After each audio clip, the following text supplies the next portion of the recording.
తిరుపతిలో విష్ణు నివాసంలో ఎస్ఎస్డి టోకెన్ల కోసం జనాలు చూడండి ఎంతలా వెయిట్ చేస్తున్నారో. సో నైట్ 12కి ఓపెన్ చేస్తారట. లైన్ కూడా అప్పుడే ఓపెన్ చేస్తారని తాడైతే కట్టేశారు. అందుకు అక్కడే తింటున్నారు, అక్కడే పడుకుంటున్నారు.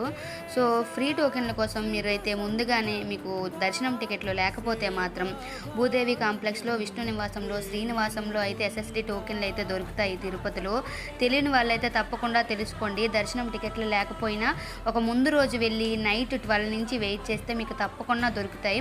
విష్ణు నివాసంలోనే 5,000 టోకెన్లు ఇస్తారు రోజుకి, ప్రతిరోజు కూడా. కాకపోతే ముందు రోజే లైన్లో వెయిట్ చేయాలి. పిల్లలతో కొంచెం కష్టమే, బట్ తప్పదు. 1 year లోపు పిల్లలకైతే శుభదంలో 1-2 అవర్స్లో అయితే దర్శనం అయితే అయిపోతుంది.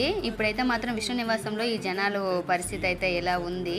మేము తిరుపతి సేవకి వెళ్ళాం కదా, సో అక్కడైతే చూసాము. రాగానే ఈ జనాలందరూ వెయిట్ చేస్తున్నారు తిరుపతి టికెట్లు ఫ్రీ దర్శనం కోసం అయితే మాత్రం. వీడియోని ఇస్తే లైక్ చేయండి.